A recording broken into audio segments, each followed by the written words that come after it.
Okay, so first we're going to go over an overview of Turing machines and see what they are at a basic level.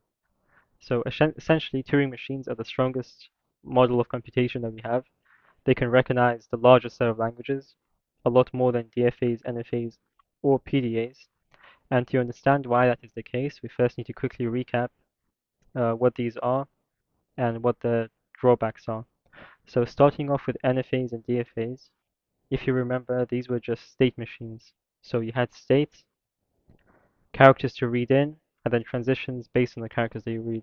So the issue with this was that these automatons had no explicit memory.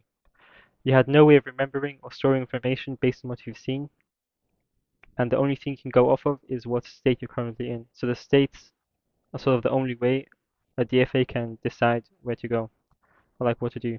So for instance, if we had uh, this as a character, this string, and say we were currently reading in this character, the only information we have at this point to decide where to go next is the state we're currently in and the character we're reading. So there's no other memory or like thing that like information bank that we can access, which was the issue with DFAs and NFAs. No explicit memory. So that's the reason they can only recognize a set of regular languages and nothing else. Moving on to PDAs. If you remember, these were essentially just NFAs, but with a stack. So they had a stack data structure to accompany it, and this acted as infinite memory. So a PDA could push symbols onto a stack as much as it wants, and then remove them and read them. But the downfall of this, or like the downside, is that because it's a stack, you only have restricted access to the memory. You can only access the very top element or change the very top element. You can't access the other ones. So if this was the current stack of the PDA, we have an A at the bottom and a B at the top.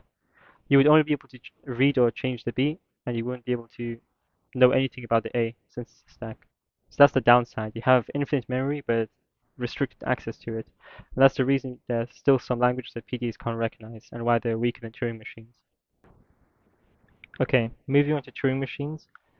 Before we go over what they actually are and how they work, I want to sort of mention the idea and point of a Turing machine, like what it actually represents beyond just, state diagrams and all that.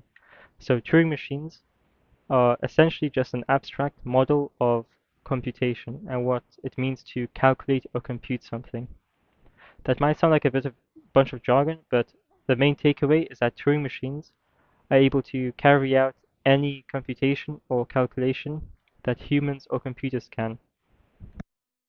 So Turing machines are essentially able to be made in such a way that they follow any algorithm that exists. And what that means is that if you were to show that a Turing machine can't do something, so it's impossible to make a Turing machine to solve some sort of problem, then that also means that we as humans and computers aren't able to do that. So that's just a little tangent, but moving on to the main thing, what Turing machines actually are. So Turing machines are kind of like a DFA, so they still have a state diagram and all that, but they just have a bunch of extra features that make them super powerful. So if you remember, the extra feature of a PDA was this stack they had. So DFAs also have memory as a feature, but that's in the form of an infinite tape. So let me quickly show what that looks like. So this is the tape of a Turing machine. So it's infinite on one end. So this is the infinite end. And this side has an end. Okay, so the tape is segmented, so it's split up into blocks. And each of these is called a tape block. And inside of each block is a symbol. Also, these dots just represent that it's infinite. So each side of each block is a symbol. So when a Turing machine starts reading in a string, so for example this one, what happens is that this string is copied into the tape. So we'd have this at the start. And then all the rest of the blocks, so the blank blocks, contain the blank symbol, which is this. So each of these blocks would just have this. And this would go on infinitely because there's infinitely many empty blocks to the right of the end of the input. So that's the main extra feature of a Turing machine. Now a Turing machine also has something called a read head.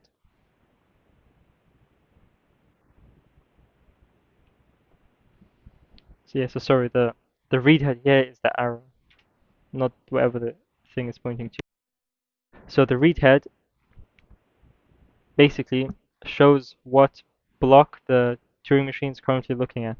So if the read head is on this block, then the Turing machine is able to either read or modify the thing inside of the block. So because the read head is on the first block, what that means is that the Turing machine could currently see that zero and it could change it to any other symbol it wants within the tape alphabet. So the tape has an alphabet, which is a finite set of symbols that it can contain. And the read head represents what the Turing machine is currently looking at the tape. Now, what the Turing machine can do is it can actually move this read head left or right as much as it wants. So it could move the read head to the right, left, left. It can do anything. So it's able to freely access the contents of this tape as much as it wants. So it could go infinitely to the right if it wanted to. It can access anything on this tape freely. Unlike the previous automatas, which, you know, like the PDA, they could only access the very top of the memory that they had. So Turing machines are very powerful in the fact that they have this infinite memory that it can freely access and modify as it wants. Now, the other main feature of a Turing machine is the fact that they have this special rule where they must have one explicit reject and accept state. And if the Turing machine enters either of these states, it immediately stops, which is called halting. So if a Turing machine stops its computation, it is said to have halted, and the Turing machine will accept or reject based on which of the states it entered. So what that means is that the Turing machine only stops once it reaches one of these states. So before, for example, with a DFA, you could actually read in a string like 000, and you could go back and forth between the accept state and other states, and you wouldn't sort of stop doing anything until you've read the entire string. So let's just look at how that works. So you start in the 0, read in the 0, go to Q odd, read in another 0, you would go to Q even and this DFA. And this is an accept state, but because it's a DFA, you keep reading in the string until you're finished. So you read this, go to Q odd, read this, go to Q even. And now you're at the accept state again, and this is the point where you stop. Not because you've reached an accept state, but because you read an entire string. So that's completely different to Turing machines, which just immediately stop as soon as they enter the accept state, even once, or the reject state. And because a Turing machine only ever stops when it reaches these states, if it never reaches these states, it won't ever stop, so it will never halt. So some Turing machines on some strings won't stop. It will never give you an answer. So it won't tell you if the string is accepted or rejected because it sort of loops infinitely.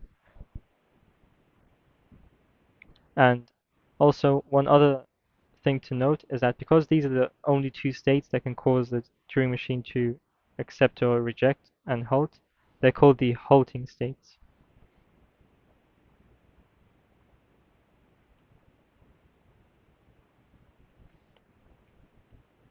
Okay, so just to recap, Turing machines are kind of like DFAs, but they have extra features. The main extra feature is this infinite tape that it has. And this infinite tape is freely accessible by the Turing machine. So the Turing machine can freely access one character of the tape at a time, and you can choose to modify or read that character and like leave it as is. Blanks in the tape are represented by the special symbol, and the Turing machine has a read head which points to the current block it is reading and possibly modifying.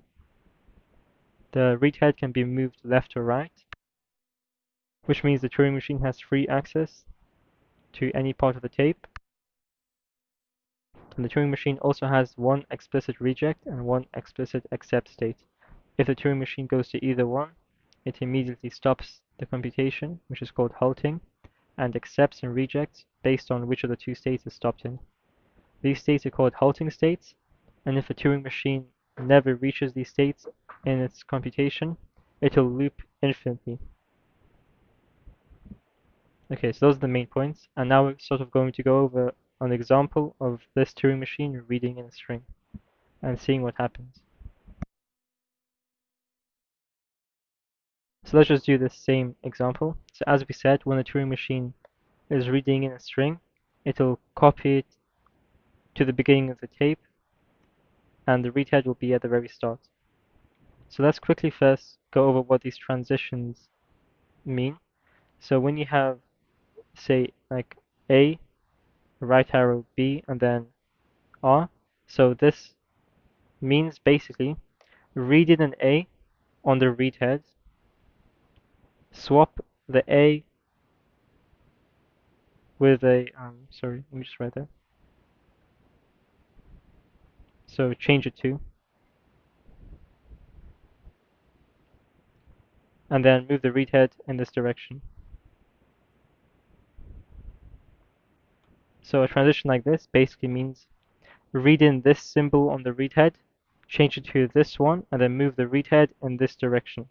So the R could also be an L, which would mean move it to the left. Also, if the read head is on the leftmost position, and you tell it to move to the left, it will just stay in place, because there's nothing else to move to. So, for example, this transition here, if we were to take this transition, we would try to read in a 0, change it to a 0, so we don't change it at all, and then we move the read head to the right. So that's how the transitions on the state diagram work.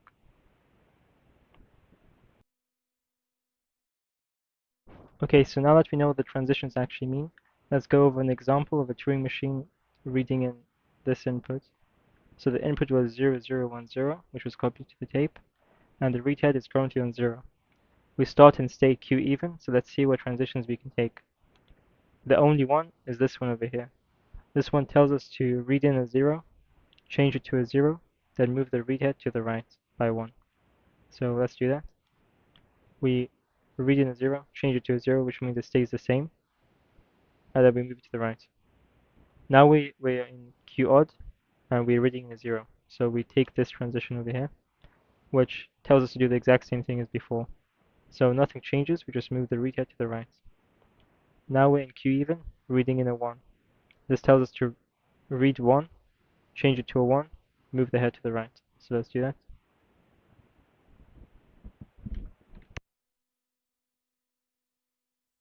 Next one tells us to read in a 0, change it to a 0, and move to the right. So we go from Q even to Q odd via this transition. Okay. Now the read head is pointing to an empty symbol, so blank symbol. So the only transition we can take from Q odd is this one down here that goes to Q reject. We read in a blank, change it to a blank, move the read head to the right. And now, oh sorry, we removed it. Oh no, we didn't. There we go. Okay, so now we end up in Q reject. This is a halting state, and so we immediately stop the computation, and the answer the Turing machine gave for this string is reject.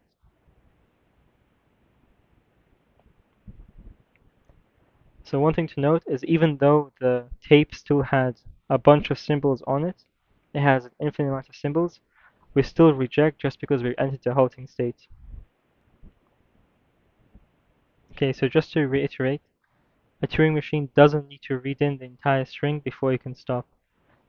A Turing machine could read in, say, half the string, and then it would somehow get to an accept or reject state, and at that point it would stop everything, even though the entire input hasn't been read, which was very different to DFAs and NFAs and PDAs where you had to read in everything before you could stop.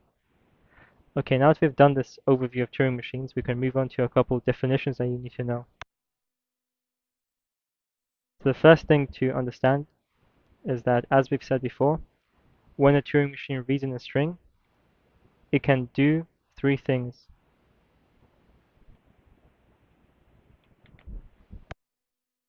It can accept the string, and so it will halt.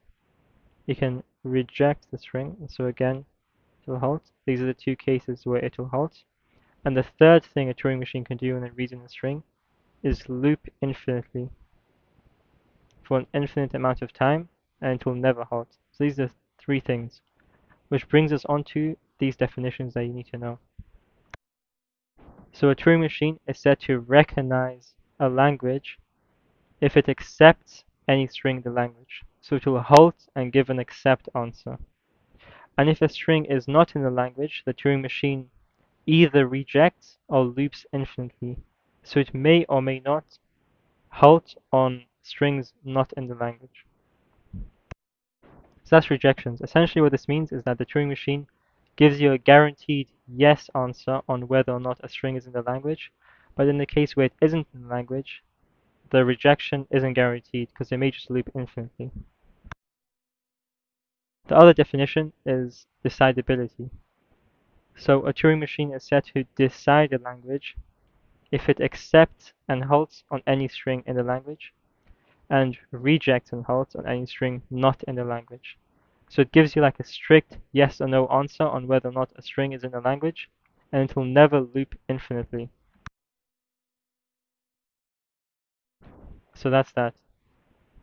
So if a question asks you if a language is Turing decidable, it's asking you to explain whether or not there exists a Turing machine for that language where these two things happen. So it never loops and it will accept any string in it and reject any string not in it infinite time. So this is infinite time, and so is the reject here and accept. So the only time it goes on for an infinite amount of time is when it doesn't halt. Okay, so we've done these two definitions. Now we just need to do a couple others which are very similar to these ones. So before we said a Turing machine recognizes language if these two conditions hold, and we also have sort of the other end of that, which is a language being Turing recognizable. So a language is Turing, hold some diabolical handwriting, one sec. Turing recognizable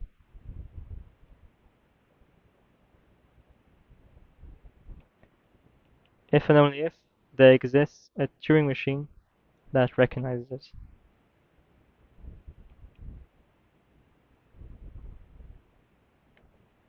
So just to reiterate, a language is Turing recognizable, or just like in an exam, they might just say recognizable and not include the Turing bit, so don't be confused with that. So a language is Turing recognizable slash recognizable if there exists a Turing machine that recognizes it. And we've said what it means for a Turing machine to recognize a language. And similarly, for the decidability thing, a language is said to be Turing decidable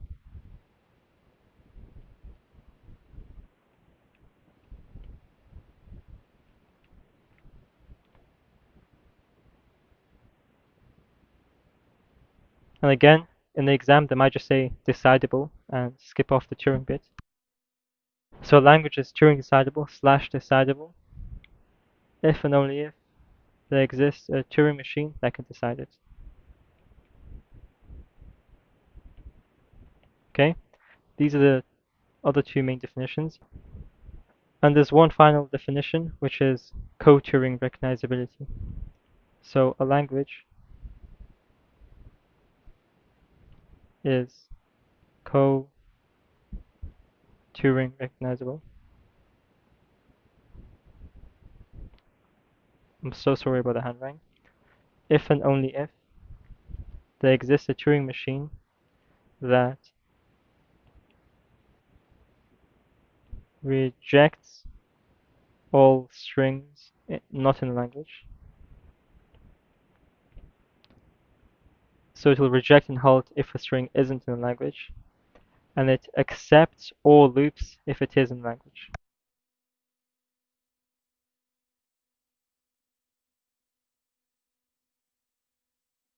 So string in language.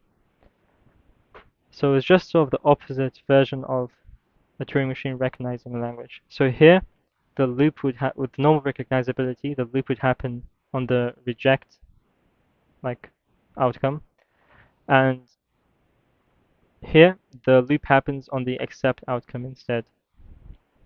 So these are the 5 main definitions you need to know. These 4 are sort of linked to each other, so they're easy to understand. Co-Turing recognizability isn't as important to remember, but something you should still know. Okay, that's about it for the basics, and yeah.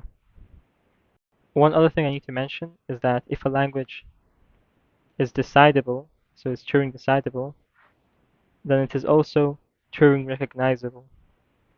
Because if we look at the definition of decidability for a Turing machine, so a Turing machine decides a language if it accepts any string in the language, which is the same condition that is needed for recognizability.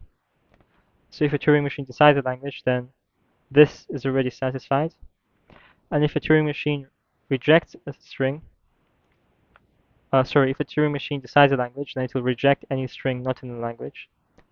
And this satisfies recognizability because the condition is that it rejects all loops.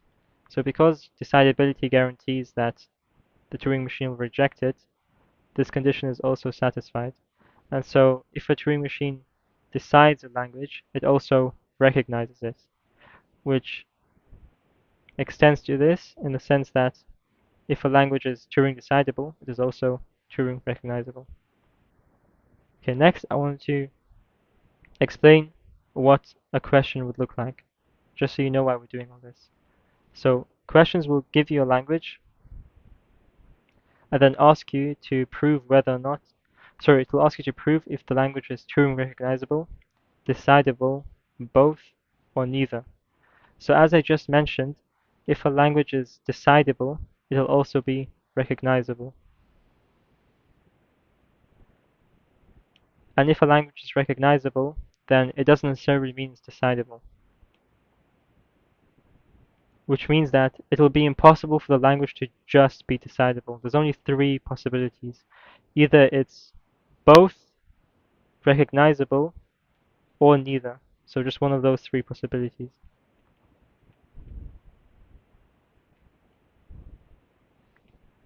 If you think the language is neither of these, you have to prove that mathematically, and I'll show you how to do that in a different video. And if you think a language is recognizable, or it's both recognizable and decidable, what you'd actually need to do is sort of explain at a higher level, like in English words, how a Turing machine that would accept that string would work. So you sort of write out the steps the Turing machine would take to figure out the answer. So essentially, you're describing an algorithm in words. That's what you'd need to do. What I mean by that is that they wouldn't want you to draw this state diagram thing with the tapes. The reason we did this is just to understand how a Turing machine works because it's important for when you're writing it out in English. I'll show examples of answering questions in a different video, but I just want to sort of briefly mention what a question actually asks. So, the reason that we're doing all this stuff makes sense.